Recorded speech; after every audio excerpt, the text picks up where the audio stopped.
what we're doing is everything we just did. Now the goal is to hit this ball right down the line. And sometimes guys will do it on the uprights from the side. Some guys will do it right along the right upright, left upright, and their goal is to hit the upright, whatever it is. But ultimately, if my ball travels 58 yards when I hit my normal swing, my goal is to hit it 58 yards right down this line every single time.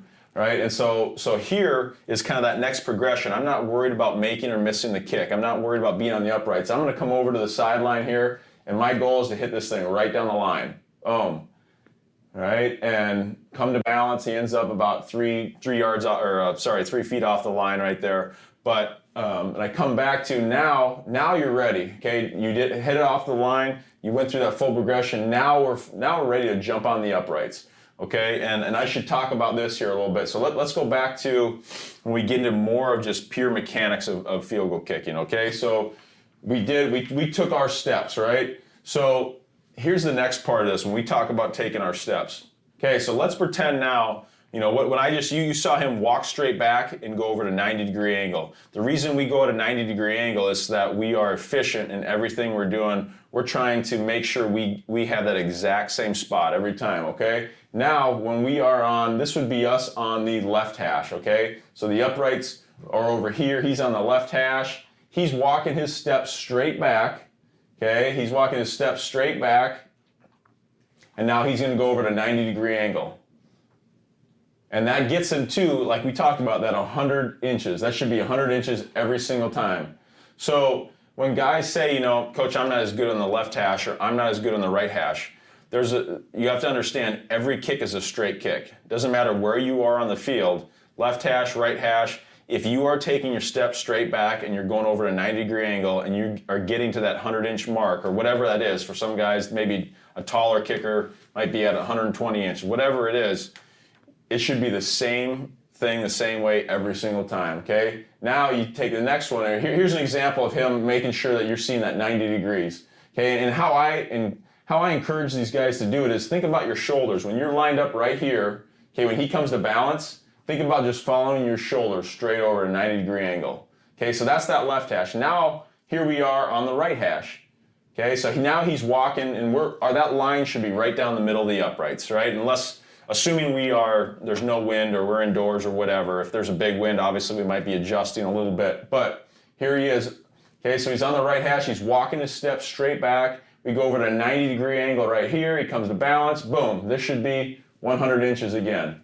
Okay, and this is, and I know I'm hitting this pretty hard, but this is, again, our steps are the foundation of everything we do as a kicker. It's no different than, a long jumper trying to hit the board perfectly or pole vaulter trying to have their steps perfect. It's so important to do this to give ourselves the best chance to make good contact with the ball on a consistent basis, all right? So just understanding the steps and having those guys rep it over and over at practice is a huge, it'll pay huge dividends. All right, let me go through and just talk about some mechanics here as well.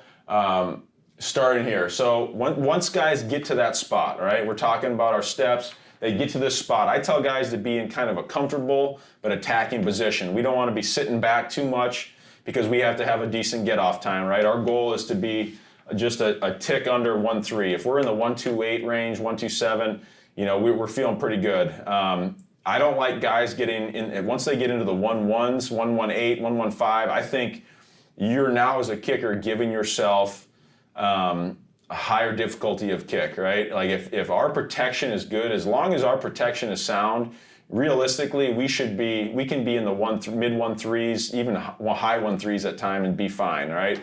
So we focus on being in that 1.29 range, 1.27, like that, those high 1.2s. That's kind of the optimal position for us. But again, we don't want to be sitting back, and we don't need to be, we don't need to be looking like we're running a 100-meter dash. Don't need to be rocking right into it. But we want to be in kind of a comfortable but attacking position. Okay, the next thing I'll talk about is our line to the ball. A lot of guys, especially a lot of soccer guys, they have the tendency to want to kind of banana to the ball. And what I mean by that is, okay, when they banana the ball, they kind of like do a curve to the ball. All right, so they're stepping behind the ball. our goal is to come in a direct straight line to our plant foot. And what that does is it puts our body in position to have success by allowing you to swing up easier. Okay, with every action, there's going to be a reaction. So if I come and I step behind the ball, now it's going to make me want to swing around. And that's what makes kickers as a righty.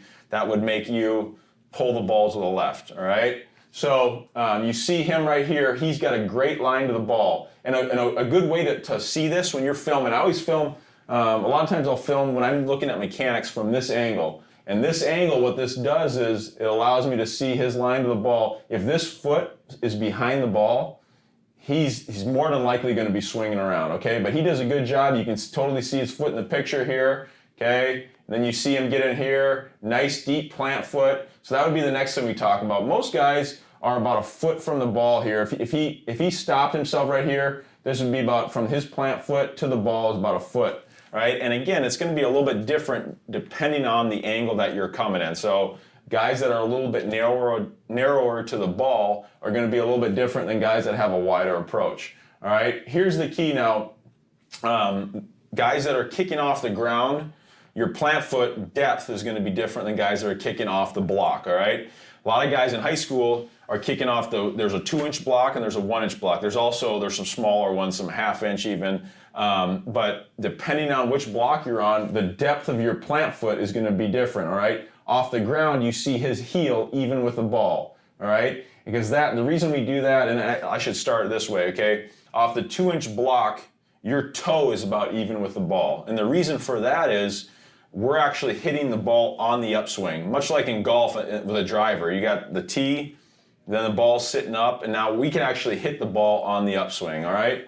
Off a 1-inch block, instead of our toe being even with the ball, now it's as we plant, the ball will be kind of in our midfoot. All right, so we're still hitting on the slight upswing, not much, but a little bit more of an upswing.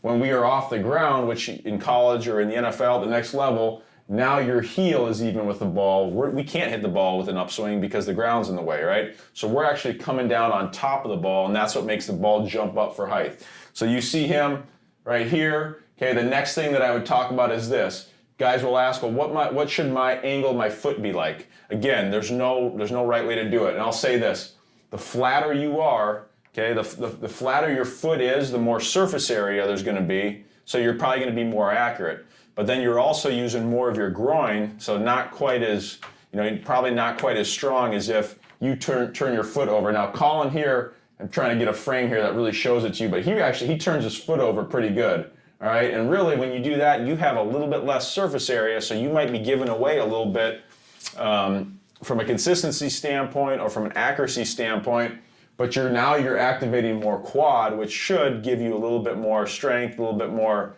distance on your ball in that regard.